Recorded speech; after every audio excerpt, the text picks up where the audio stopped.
तो कैसे हैं आप लोग, है ना।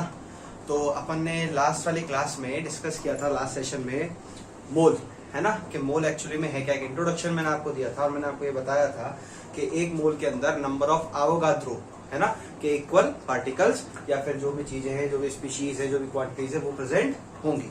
ठीक है, अच्छे अपन ने अच्छे तो क्या कह सकते हैं, वो खैर अल्फा तो स्टार्टिंग है, वो चीज हमने देखी। फिर मैंने कहा था कि शाम को जो वीडियो आने वाला है उसके अंदर अब मैं आपको क्या बताऊंगा, एटॉमिक मास के बारे में बताऊंगा। ठीक है, यहाँ पर एटॉमिक मास से रिलेटेड आज तक के जितने भी मिथ्स हैं वो सारे क्लियर करूंगा। देखो, कई बार ऐसा हो सकता है बच्चों कि कंसेप्ट जो है ना उसको ग्रेस्प करने में थोड़ी दिक्कत आए। हमेशा ध्यान रखो, मैंने कई बार सुना भी है, कई बार मेरे पिताजी भी कहते हैं कि if your life is going so smooth then look after it, there is a problem. कोई ना कोई ऐसी प्रॉब्लम है, नहीं तो लाइफ कभी भी सीधे चलने वाली नहीं है, ये हमेशा आप ध्यान रखें। ठीक है, दिक्कत आती है, कुछ टाइम बाद अपन लाइव सेशन भी शुरू करेंगे। आप पूछ सकते हैं, आप कमेंट में लिख के मुझसे पूछ सकते हैं, है ना। जब भी आपका मन करे आप मुझे मेल कर सकते हैं, है ना, you can mail me. Channel से आपको लिंक मिल जाएंगी सारी, ठीक है ना। हाल फिलहाल अभी मैंने उनमें ऐड नहीं किया है थोड़ा सा, फिर भी ठीक है ना। कुशल राज मिश्रा मेरा नाम है, आप जहाँ भी सर्च करेंगे आप ढूंढ सकते हैं मुझे। बड़ा नाम है, थोड़ा सा बड़ा होने की वजह से थोड़ा सा यूनिक हो जाता है, दिख भी जाता है कि कुशल राज मिश्रा अलग से कोई है ना। तो you can find me out on Instagram as well as Facebook, बस, है ना। इन दो जगह पे you can find me out आराम से। If you have any doubts तो आप इससे रिलेटेड मुझसे वहां क्लियर कर सकते हैं, बट ओनली डाउट्स, है ना। चलिए, तो ये चीजें हैं। तो सबसे पहले, है ना, देखो इस नाम पे अपन थोड़ा सा गौर करते हैं। This is atomic mass, right. अब एटॉमिक मास का मतलब क्या है ना। Atomic mass means mass of atom, है ना, मास ऑफ एटम। अब देखो फिजिक्स में मास और वेट अलग अलग होते हैं, राइट। हमारे यहाँ पर हम जो बोलते हैं वो मास ही बोल रहे हैं, हम वेट नहीं बोल रहे हैं, ठीक है ना। तो मास of atom, mass of atom actually में डिसाइड होता है इसके अंदर प्रेजेंट कुछ चीजों से, जो इनिशियल बेसिस पे डिसाइड किया जाता है। जैसे इसके अंदर प्रेजेंट होता है इलेक्ट्रॉन E माइनस, इसके अंदर प्रेजेंट होता है प्रोटॉन P प्लस, और इसके अंदर ही प्रेजेंट होता है न्यूट्रॉन, है ना। न्यूट्रॉन का जो नोटेशन होता है वो ये होता है 0 and 1, है ना। इसको हम बोलते हैं इलेक्ट्रॉन, इसको हम बोलते हैं प्रोटॉन, और इसको हम बोलते हैं न्यूट्रॉन, राइट। अगर इन तीनों को ऐड कर दूं, एक एटम के अंदर ये तीनों चीजें हैं जिनका कुछ ना कुछ मास है ना। ये तीनों चीजें हैं जिनका कुछ ना कुछ मास है। अगर इन तीनों के मास को मैं ऐड कर दूं तो मेरे पास मास ऑफ एटम आ जाएगा, है ना। यानी कि what can I say, mass of atom can also be written as atomic mass, है ना। एटॉमिक मास, एटॉमिक मास को रिप्रेजेंट कर लेते हैं ए से, ठीक है। लिख सकते हैं हम mass of electron plus proton plus neutron, जिसको हम अप्रोक्सीमेट इक्वल कर देते हैं mass of proton plus mass of neutron, mass of neutron के हम इसको इक्वल कर देते हैं। सर बहुत अच्छी बात है, कर देते हैं तो, लेकिन हमें ये थोड़ी पता है प्रोटॉन और न्यूट्रॉन के मास क्या है, हमें नहीं पता है। जिसने निकाला उसे पता थे, उसने कैसे निकाला वो भी उसे पता था, हमें तो याद है आज के टाइम पे, थोड़े बहुत वो भी याद होंगे तो, ठीक है, गेटिंग माय पॉइंट। तो हमें ये चीजें भी पता नहीं है असल में कितनी है। तो ये तो वो था जो इनिशियल आइडिया लगाया गया कि भैया इसके अकॉर्डिंग आप किसी भी एटम का मास निकाल सकते हो। भाई अगर मुझमें जितना मास है वो निकालना चाहते हो तो मेरे अंदर के बोन्स, मसल्स, है ना, जितने भी फंक्शन है, जितने भी ऑर्गन्स हैं, सब चीज, मेरी स्किन, मेरा ब्लड, हर चीज का वेट ला के और जोड़ दो, वो मेरा वेट हो जाएगा, सही है, वही मेरा मास हो जाएगा। Am I right? कनेक्ट कर पा रहे हो चीज को, है ना। वैसे ही एटम के जो अंदर मिलते हैं, जो पार्टिकल्स, जो फंडामेंटल पार्टिकल्स जिनसे एटम बिल्ट हुआ है, वो क्या है, इलेक्ट्रॉन, प्रोटॉन, न्यूट्रॉन। तीनों के मास को आपस में जोड़ दो तो आपको क्या मिल जाएगा, एटॉमिक मास मिल जाएगा। ये अप्रॉक्स क्यों किया ये भी मैं आपको प्रूव करके बताऊंगा, ठीक है। तो फिर जब साइंटिस्ट ने इसके ऊपर रिसर्च चालू करी कि यार हमें इसको कैसे पता लगाएं, यार किसी भी एटम का मुझे मास पता लगाना है, कैसे पता लगाऊं। तो रिसर्च करते करते करते करते करते करते उनको ये, उन्होंने एक छोटी सी चीज देखी। उन्होंने एटॉमिक मास की एक छोटी सी डेफिनेशन दी, है ना, कि हाउ मच टाइम, या अपन कहें हाउ मेनी टाइम, ज्यादा अच्छा रहेगा ना, how many times mass of an element is heavier than that of 1/12 into mass of one C12 atom. Remember the point here. One C12 atom.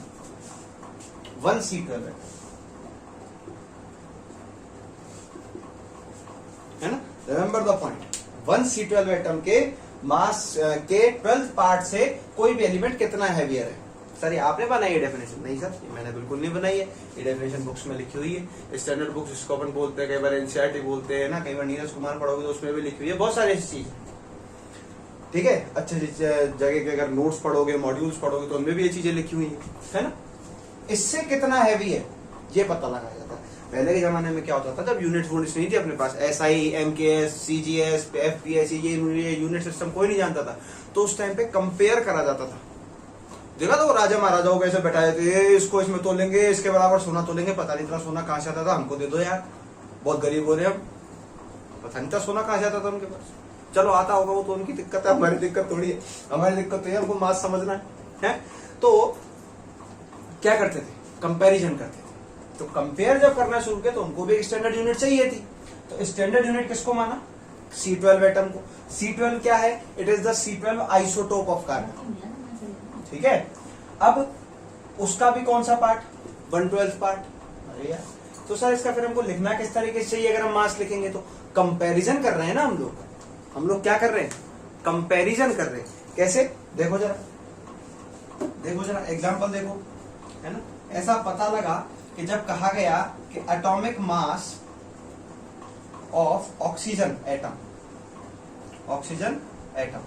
तो उसने research करके क्या पता किया कि ये जो एटम है वो 16 टाइम्स हैवियर है। किससे?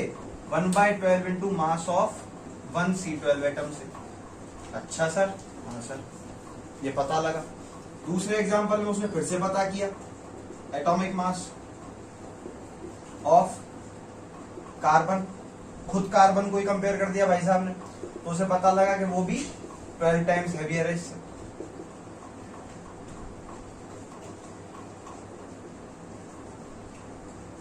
अब इसी तरीके से बार बार है ना, ये पूरा का पूरा जो पोर्शन था वो रिपीट हो रहा था। क्या हो रहा था बेटा? रिपीट हो रहा था। अगर ये रिपीट हो रहा था तो क्यों ना उसके दिमाग में आया कि यार क्यों ना मैं इसको यूनिट बना दूं। अगर रिपीटेशन मुझे बार बार देना ही है तो क्यों ना मैं इसे क्या बना दूं? एक यूनिट बना देता हूं, ताकि आने वाले जितने भी जनरेशन होंगे उनको आसानी होगी मास लिखने में। क्योंकि ऐसे कब तक कंपेयर करके लिखते रहेंगे इसको, ऐसे कब तक कंपेयर करके लिखते रहेंगे? तो उसके दिमाग में आया कि हाँ यार ऐसा कर देना चाहिए। तो उसने कहा कि let's do one thing that 112 into mass of 1 C12 atom, इसको इक्वल कर दिया 1 AMU के, 1 AMU के, जिसको कहा गया एटॉमिक मास यूनिट, जिसको कहा गया एटॉमिक मास यूनिट। अब मेरे पास थोड़ी सी जगह नहीं बची है, एक बार आप इसको नोट कीजिए, फिर अपन आगे बढ़ते।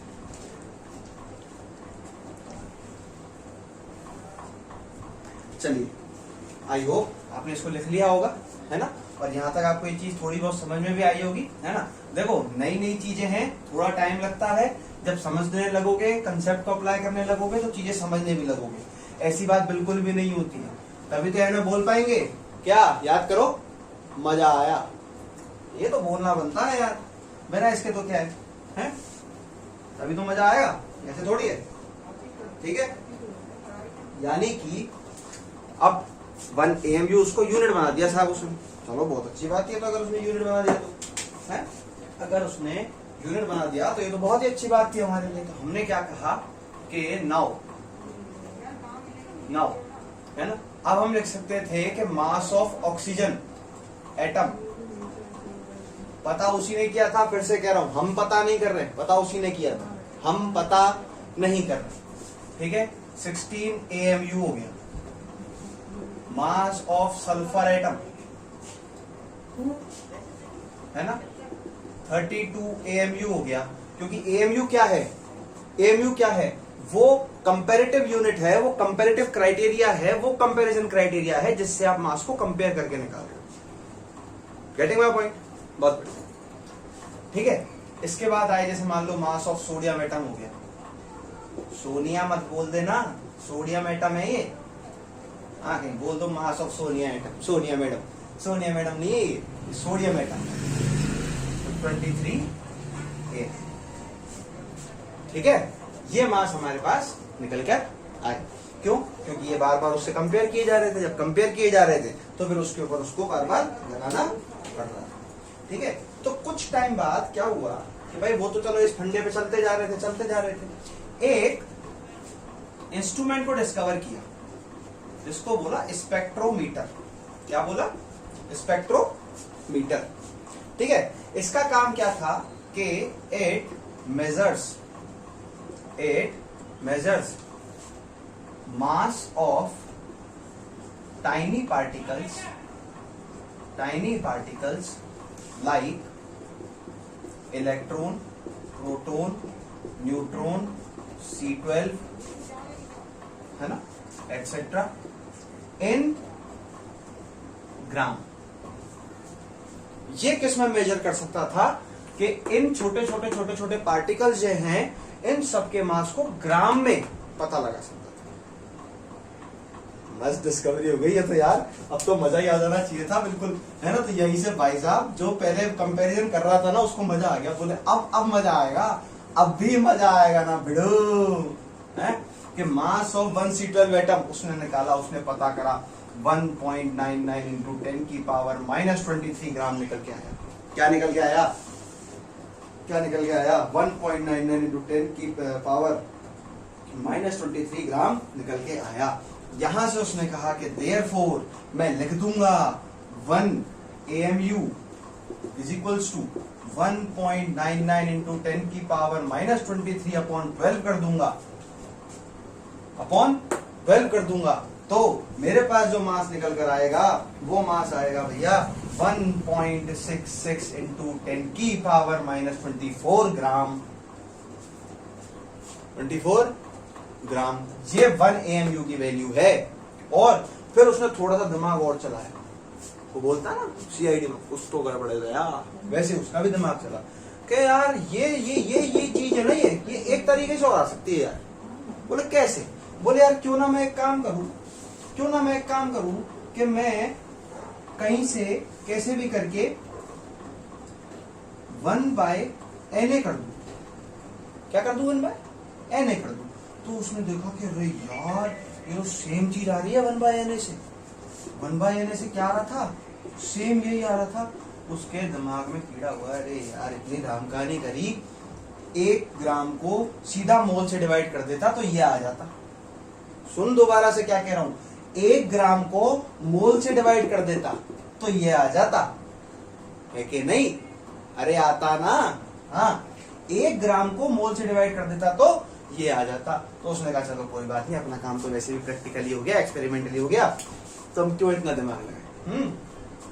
तो उसने क्या कहा कि भैया अब इन सबको यूनिट बना दिया। उसने क्या बना दिया? इन सबको यूनिट बना दिया। कैसे बनाया कि देयरफॉर 1 AMU जो है वो बराबर होगा 1/Na ग्राम के। 1/Na ग्राम के। ये वैल्यूज किसी को भी याद रखने की जरूरत नहीं है इस दुनिया में, सुन लो। ये वैल्यूज केवल नॉलेज के लिए बताई गई हैं, इनको लर्न करने का हमारे वास्तविक दुनिया से कोई भी लेना देना नहीं है। ठीक है, 1/Na। अब because 1 mole is equals to Na। 1 mole क्या होता है? Na होता है। तो क्यों ना मैं इसको लिख दूं ग्राम पर मोल। लिख सकता हूं ना? अरे बिल्कुल लिख सकता हूं, इसको मैं लिख देता हूं, चलो 1 ग्राम पर मोल। तो इसका मतलब AMU को मैं एक और चीज लिख सकता हूं कि therefore 1 AMU can be written as 1 gram per mole. ये भी लिख सकता हूं, ये भी लिख सकता हूं, है ना। देखो अलग अलग चीजें बता रहा हूं, ये भी लिख सकता हूं, कभी जरूरत पड़ जाए ग्राम में बताओ लिख देंगे, हालांकि पूछता कोई नहीं है। ठीक है, इसका मतलब ये कुछ चीजें आई मेरे पास निकल के। AMU तक का फंडा थोड़ा सा समझ में आया है। AMU असल में है क्या? बोलो। अरे हाँ कि ना? समझ में आया कि नहीं आया? नोट करेंगे, आगे बढ़ेंगे।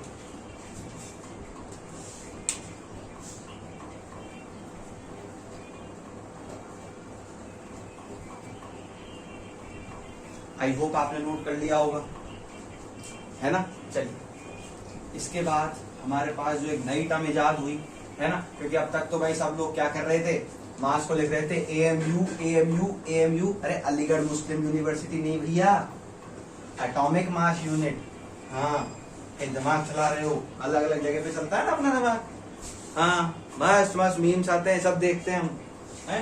तो इसी के आगे वाले टर्म में इंट्रोड्यूस किया गया ग्राम एटॉमिक मास। अब छोटी छोटी चीजें हैं, है ना, जिसको अपन बोलते हैं गांव। अरे गांव, गांव नहीं, अपना विलेज नहीं, GAM, गांव, है ना। ग्राम एटॉमिक मास, ग्राम एटॉमिक मास तो कुछ नहीं है, केवल, है ना, केवल रिप्रेजेंटेड इन ग्राम। किसको रिप्रेजेंट किया? एटॉमिक मास को। जैसे फॉर एग्जाम्पल अगर मैं कहूं कि gram atomic mass of hydrogen atom, तो as we know very well कि हाइड्रोजन एटम का जो मास है वो होता है 1 AMU। 1 AMU को मैं लिख सकता हूं 1/Na ग्राम, सॉरी 1 AMU को मैं लिख सकता हूं 1 ग्राम पर मोल। अभी ये बताया थोड़ी देर पहले, इसका मतलब इसकी जो वैल्यू है वो आ गई 1 ग्राम पर मोल। तो बोलो क्या आपने AMU के मास को ग्राम में बदल दिया? हाँ, अरे वाह। अरे gram of helium atom 4 AMU होता था किसी जमाने में, अभी कर दिया गया 4 ग्राम पर मोल। अरे मैं कुछ अलग लिख रहा हूं क्या? नहीं, एकदम। ग्राम ऑफ बोला सोडियम एटम लिखो, हमने बोला लिख देंगे, कौन सी बड़ी बात है, 23 ग्राम पर मोल। All right. अब इसके बाद एक और चीज है ना, जिसको हम बोलते हैं रिलेटिव एटॉमिक मास। ये टर्म और सीख लेंगे एक बार, और इसके बाद एटॉमिक मास का कोई क्वेश्चन गलत नहीं करोगे, ये मेरी गारंटी। एटॉमिक मास का कोई सवाल गलत नहीं करोगे। अब साथ में होता क्या है कि एटॉमिक मास एक ऐसी टर्म है जो आपको याद रखनी पड़ती है। ये तो क्या एटॉमिक मास का कंसेप्ट है कि इस तरीके से डराइव हुआ, इस तरीके से आगे बढ़ा। अब जो जनरल वैल्यूज है वो आपको लर्न करनी पड़ेगी, है ना। जब वो वैल्यूज जैसे कई कांस्टेंट्स अपन लर्न करते हैं ना, वैसे ये भी एक तरीके का मान लो कांस्टेंट है, ये लर्न करना पड़ेगा। छोटी क्लासेस में आपको सिखाते हैं डबल कर दो, अरे नहीं भैया डबल मत करना कभी भी, डबल करने से बहुत बड़ा लफड़ा हो जाता है। हाँ, डबल करने से लफड़ा हो जाता है, डबल नहीं करना है कभी, ठीक है। अगली जो हेडिंग हमारी आती है वो आती है रिलेटिव एटॉमिक मास। राम बोलते हैं इसको, राम जी हैं। देखो इस टर्म का मतलब समझ लो, सब समझ जाओगे, आगे बहुत काम आने वाली है। रिलेटिव का मतलब है कंपेयर टू अनदर, है ना। जैसे अगर मैं कहूं कि relative atomic mass of A to B, तो जब भी ऐसा होगा तो आपको क्या करना है, आपको लिखना है atomic mass of A divided by atomic mass of B। अगर इसका मास मान लो WA/AMU है, इसका मास मान लो WB/AMU है, AMU ने AMU को जान से मार डाला, हल्दी घाटी का युद्ध मचा दिया, है ना। और गौर से देखो, ये आ गया आपका Ram of A to B, WA/WB, and it is a unitless quantity,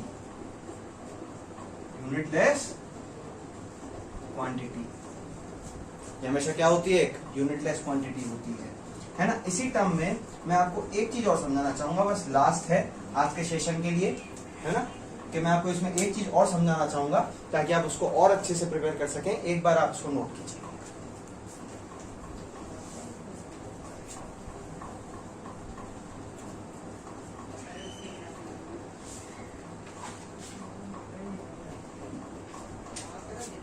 I hope आपने इसको नोट कर लिया होगा, है ना। मुझे इसकी एक चीज समझानी है कि जनरल फॉर्म में रिलेटिव एटॉमिक मास कैसे निकाला जाता है ना, मतलब रेगुलर वे में, not in the general form but in the regular way, है ना। जनरल वे तो यही है कि जिसका का है और जिसके साथ का है उसको लिख दो, ठीक है।